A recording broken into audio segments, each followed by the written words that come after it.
127th Philippine Army Day ating tatalakayin kasama si Colonel Louie De Maala, Public Affairs Chief ng Philippine Army.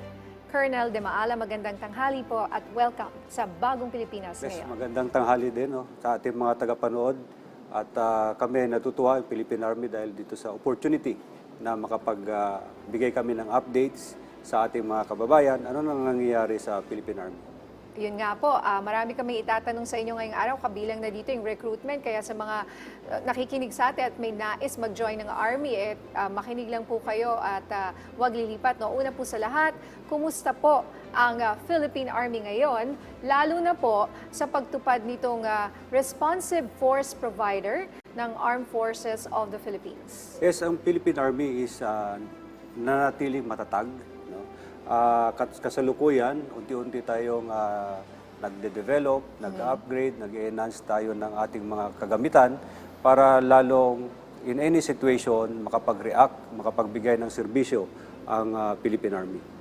Okay, pagdating po sa combat operations, modernization, training at infrastructure, maaari niyo po bang ibahagi sa amin yung mga accomplishments ng Philippine Army tungkol dito at kung may ine-expect po tayo ng mga makabagong kagamitan at teknolohiya para po sa Philippine Army? Sa kasalukuyan, ang ating Philippine Army for the past year, yung 2023, marami na tayong na-neutralize na members of the communist terrorist groups and the local terrorist groups. Part of that modernization ng Philippine Army, isang focus ngayon ng ating Commanding General, Philippine Army, si Lieutenant General Roy Galido, ang training, ang facilities ng mga sundalo. Lalong-lalo na yung sa training dahil gusto natin na ma-enhance, maging world-class yung ating training curriculums and facilities para we could be at par with our neighbors and even the first world armies. Okay, mamaya sir, we will expound more dito sa sinasabi niyong combat or combined arms training na ginagawa ng Army. Pero for now, hingi muna kami ng update sa officer and enlisted personnel recruitment para po sa taong 2023 at 2024. Paano po ang proseso nito? No, sa ngayon kasi binago natin yung recruitment process, naging online na yung natin, centralized ang recruitment and centralized training. For this year, we have a quota of 800 for officers and 4,029 para sa enlisted personnel. Ang gagawin lang ng mga kababayan natin na gusto mag-apply is pumunta lang sa website ng Join the Army or the Army Personnel Management Center para mag-register. Yun yung first step para sa kanilang application to the Philippine Army. Actually, this March 1 is the first batch na magte-take oath for decentralized training. Okay. So, ilan po yung magte-take oath for this decentralized training? This March 1, meron tayong 800 na enlisted personnel na magte-take oath. Alright. So, ito pong mga sinasabi natin ng mga positions that are available dyan po sa Army. Hindi lang naman sundalo po yan eh. Baka may iba pa kayong mga panawagan kasi syempre you also need yung mga medical, kailangan nyo rin yung sa opisina, hindi lang naman po yung mga nasa mga frontliner. Yes, tama yun. Ang Philippine Army is hindi lang siya for officers and enlisted personnel, but also yung civilian human resource that involves yung ating mga medical personnel, nurses, and yung sa office. So, just monitor lang lagi yung official website ng Philippine Army para makita nila doon yung mga vacancies ng ating mga opisina doon. Ano po yung mga benepisyo kapag ikaw ay nagtrabaho sa Philippine Army? Pagtitingnan natin yung ating sundalo, maraming benepisyo yan. Yung initially, kumbaga, yung sweldo ng ating sundalo ay hindi yan nahuhuli sa sweldo, kumbaga, ng ating mga kababayan din sa ibang Pwede po trabaho. bang malaman magkano po? Kasi alam ko dati gustong itaas, na itaas ba? At magkano ang itinaas? Sa ngayon, yung basic pay ng enlisted personnel, yung pinakamababa, private, is nasa 31,000. So, plus additional allowances pa. So, and other health benefits na meron yung mga sundalo. Ganito rin po ba yung sweldo kapag ikaw ay nagtatrabaho, let's say, sa opisina o iba? Iba po yung rates. Magkaiba, no? Kumbaga, dun sa mga civilian human resource natin, meron silang salary grades na sinusundan. Yes. Pero kapag dating sa sundalo, whether assigned ka sa field or assigned ka sa opisina, pareho lang as long as you have the same rank, pare-pareho kayo ng sweldo. Alright. So, eto nga po, maglulunsad ng kauna-unahang Combined Arms Training Exercise o CATEX Katihan ang Philippine Army. Ano po ang layunin at kahalagahan po nito? Ito, no, yung sinasabi nating Combined Arms Training Exercise, ito yung kauna-unahang exercise na ginawa ng Philippine Army to check yung ating gaps, no? With the capabilities na meron tayo ngayon. At paano natin i-integrate and the Philippine Army could move, maneuver, and sustain yung large formations. So kaya this is an exercise within the Philippine Army alone. Okay. So it involves the different AFOSes of the Philippine Army, from the infantry, cavalry, the finance service, and etc. and other AFOSes. So titingnan natin dito yung current capabilities natin, integrated ba para lahat in any situation, in any scenario, makakapag-respond ang Philippine Army. Ano po yung nakikita ninyong mga gaps habang kayo ngayon ay magte-training? Ano po yung nakikita ninyong kailangang bigyan ng pansin? Katulad din yung dami ng mga tao, no, na inyong ite-train, at ilan po sila? Itong Combined Arms Training Exercise, this will be participated by more than 5,000 personnel. So ito yung unang-una nating titingnan, kasi for the longest time, the Philippine Army was focused on internal security. So this time, if we will look at the territorial defense operations, so we are looking on how are we going to sustain yung ganitong malalaking forces. So more than 5,000, how are we going to sustain? Paano natin mapapakain yung ganitong kalaking tropa na ating gagamitin. So, hindi lang po yung kanilang physical capability or gaano sila kagaling when it comes to these mga exercises, but also paano mo sila pakakainin, saan sila matutulog, how do you, take care of 5,000 people at any given time, lalo na po kung talagang may nangyaring, wag naman po sana, na gera or... Kaya yun yung kaya yun yung focus ng training ngayon. Kaya tinitingnan natin kung capable ba yung training doctrine command natin to handle this kind of large formations. No? Para kaya tinitingnan na rin natin yung enhancement and yung tayo ng mga infrastructures for this training. When you say infrastructures, what kind of infrastructures po, at ito po ba ay temporary or permanent? This could be a permanent infrastructure because ito na rin yung gagamitin ng mga future trainings ng Philippine Army. This will be constructed doon sa Training and Doctrine Command, kung saan sila yung nag-handle ng lahat ng training and yung ganitong mga exercises. Saan po ba gaganapin itong mga exercises na ito? Initially, sa Fort Magsaysay, Nueva Ecija, but it will be culminated during the Philippine Army Day on March 22 sa Capas Tarlac. This coming March, March 22. 22. Alright. Ngayon puntanahan naman po natin itong paghahanda ninyo ng Philippine Army sa pagpapalakas po ng mga reserve force. Maaari po ba kaming humingi ng update sa development ng ating reserve force? Yes, currently, meron tayong mga bagong inorganize na mga regional community defense groups and community defense centers para makater yung mga kababayan natin na gustong mag-volunteer sa reserve force. Yes. So, ganoon din, no? Unti-unti in assumption doon sa pagbabalik natin ng ROTC, so tinitingnan din natin kung paano natin ma-improve yung curriculum ng ROTC para maging responsive siya to the situation, to the environment, the security environment that we are having right now. Sa ngayon, ilan po ba ang mga reservists ng Army? Sa ngayon, umaabot tayo ng almost 1 million na reserve force, so reservists. So yan yung kaya tinitingnan natin with the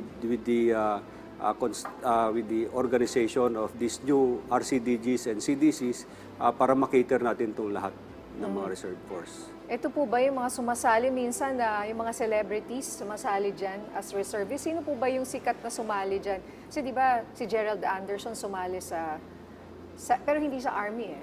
Sa Army, nandoon sila Mateo Ayun si Guidicelli. Mateo Guidicelli. Nandoon din sila Ronil Yang.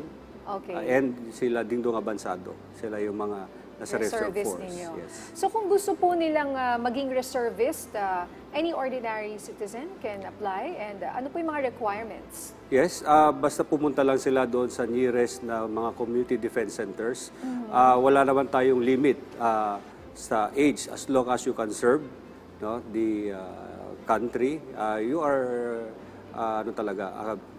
accepted doon sa reserve force. How long is the training and what is it like? Meron tayong 45 days na basic military training. Yun lang yung kanila. Basic military training. Kasi sir, mga dingdong abansado, mga matatangkad, mga malalaki. Just like si... Pwede ba yung mga payat at maliliit? Pwede rin ba dyan? Pwede. Just like si Mateo Guidicelli na Yes. talagang nag-undergo pa siya ng Scout Ranger Orientation Course. Nakita ko nga po yung mga pictures niya eh. At saka videos niya sa kanyang mga social media. Yes. Talagang pinopromote rin niya. Maganda rin na may mga ganito para makita ng mga tao, no? Maging mas interesado po sila na maging reservist. Tama. Dahil lalo na sa panahon ngayon, sir, sa tingin niyo ba, kailangan natin yan? Yung At na-mention pagsaserve- niya yung ROTC. Yung pagsaserve naman sa ating bansa, wala namang pinipili na status Apa. ng natin. Anybody na gustong mag-serve is accepted sa ating reserve force. Okay. At what age can they apply? Anong age po yung starting age? As long as nasa 18 and above na 18 sila, and above. ang limit lang natin nasa pag 60 to 60 years old, kumbaga nasa senior ka na, nasa category 3. So yun yung sila yung last priority. But itong mga nasa category 1 to category 2, yun yung priority natin. Yung ROTC, sir, you mentioned, pinag-aaralan nyo na kung paano ang magiging curriculum nito. Ano bang masatingin yung mga malalaking magiging pagbabago? Kasi syempre, marami pa rin nagdedebate tungkol po sa ROTC. At tinitingnan natin dito yung skills na kinakailangan ng Philippine Army dahil sa ngayon, nagde-develop, nagmo-modernize yung Philippine Army. So kinakailangan natin itong mga skills. Hindi na, kumbaga, lalagpas na tayo doon sa dating ROTC na ang ginagawa lang is puro parade, training, painit sa araw. But this time is more responsive ROTC, relevant na training na kinakailangan na kapag in-integrate natin sila sa armed forces is capable na lahat. So hindi lang po yung yung mga form and positions, but you mean to say yung mga parang combat training, yung physical. Paano po yung mga hindi naman ganun ka-athletic? Pwede naman kasi yung nabanggit ko kanina, yung skills, baka hindi sila athletic pero kinakailangan sila sa cyber. So yun yung mga natin. So marami na tayong skills requirements sa Philippine Army. So pwede silang magkaroon ng physical training or they could do yung parang pang-IT or... Yes, although you have to undergo lahat kayo. Lahat pa rin ng physical fitness training but hindi na ganoon ka-rigid yung kanilang training. As long as they know the basics of the military, paano humawak, paano yung organization ng Philippine Army or ng Armed Force of the Philippines, accepted na sila sa natin. Do you think we really need it, especially now na may tensions sa West Philippine Sea, for example? Yes, we really need, kasi dahil kukunti lang naman yung ating armed forces, yung regular force. So, kailangan pa rin natin yung ating reserve force, hindi lang for combat, but also for the humanitarian assistance and disaster response. So, kaya, kumbaga, ito nga nangyari sa Davao de Oro, majority doon is reservists, yung tumulong sa atin sa pag-rescue. Ayan. Okay. Ito naman po, sir, kamakailan nilagdaan ang Memorandum of Understanding between the Philippine Army and TESDA. Ano po ang mga detalye tungkol sa MOA na ito or MOU na ito? Itong MOU na ito is focused doon sa skills development ng ating mga personnel, Army personnel. Dahil nga, isa sa focus ni General Galido is para to prepare yung ating mga personnel na bago sila mag-retire is they have already the skills na magagamit nila to serve more kapag lumabas sila sa serbisyo. Aside from that, gusto rin ni General Galido, na yung ating sundalo matrain while they are still in the service para yung mga skills na ma-accumulate nila during sa TESDA, magagamit din nila para ma-improve, maging relevant yung armed forces, yung Philippine Army. Like what skills are we talking about? Dito, tinitingnan, for example, pag-usapan natin yung sustainment, paano mo pakainin ang ganitong 5,000, more than 5,000 forces. So, kinakailangan yung skills on the cooking Yes. and management of yung sa field messing ng ating mga sundalo. Yun nga po, and minsan hindi naiisip yun na nagpadala ka, let's say, 2,000 sundalo. Paano mo isusustain yan? Saan sila matutulog? Anong kakainin nila? Kailangan maayos din po yan. Tama yun. No? Kasi kasama din doon yung mga bago nating equipment. So, kinakailangan marunong yung mga sundalo to yung maintenance ng mga bagong equipment natin, yung mga bagong construct ng mga infrastructures. Dahil kinakailangan natin ng ganitong kalaki, ganitong kalawak na mga infrastructure. So, kailangan din natin ng mga sundalo na tutulong para sa construction. Meron ho ba kayong mga makabagong equipment ngayon na pinagmamalaki? Or may bagong dating? Sa ngayon, meron na-acquire? tayong mga bagong dating, but they are still undergoing yung technical inspection and acceptance sa committee bago natin i-absorb sa ating Philippine Army. Ito ngayon yung tinatawag natin ng mga light tanks and yung armored vehicles natin. So ito yung mga bagong dating. Pero before that, meron na tayong mga self-propelled na mga howitzers. Ito yung mga kanyon ng mga malalaki. Galing po saan mga to? Ito lahat galing sa Israel, which is a part ng natin ng modernization. Alright. Kumusta naman po ang inyong mga paghahanda sa nalalapit na selebrasyon ng 127th Philippine Army Day sa taong ito? Ano po ang tema at ano po yung mga activities na dapat abangan dyan? Now, itong 127th day ng Philippine Army, ang team nito is matatag na hukbong katihan para sa bagong Pilipinas. This embodies yung modernized, relevant, responsive na Philippine Army. Kumbaga, for the longest time, nandoon tayo nakafocus sa internal security operations, but now we have to transition to territorial defense. So ito yung ipapakita natin dito na malaki na yung pinagbago ng ating Philippine Army. Okay. Sa ibang usapin naman po, may tanong ang ating kasamahan sa media na si Earl Tobias ng IBC 13. Kumusta na po ang lagay nitong forest fire na nangyari sa Baguio at sa Benguet? At ano po ang mga naging hakbang ng Philippine Army para makatulong po sa pagre-responde? Itong nangyari na forest fire sa Baguio is nasa stable na siya na condition at actually, yung katulong lang tayo dito ng Philippine Air Force. Yung Philippine Air Force talaga ang nagbigay ng immediate response through yung kanilang choppers para doon sa fire prevention and yung pagdala ng tubig doon sa lugar. So tayo naman, doon tayo sa ground, katulong natin yung Bureau of Fire Protections. Kasama din dito yung mga kadete ng Philippine Military Academy. Yes, dahil nandyan nga sila sa Baguio, no, sir? And bilang panghuli, meron po ba kayong mensahe para sa ating mga kababayan at para dito po sa Katex Katihan? Tama po ba? Katex Katihan. Katex Katihan ng Philippine Army. Yes. No, ang Philippine Army ay nanatiling matatag. No? Aasahan ninyo na ang Philippine Army ay ibibigay, susuklian yung ating mga kababayan ng matatag na serbisyo. Lalong-lalo na ngayon na doon sa huling survey na ginawa ng publiko, nasa pangalawa tayo. Pangalawa, kung napakataas ng trust rating ng ating mga kababayan. Kaya ang Philippine Army ay susuklian ito ng buong pusong serbisyo. Alright, naku, maraming salamat po sa inyong oras, Colonel Louie de Maala, Public Affairs Chief ng Philippine Army.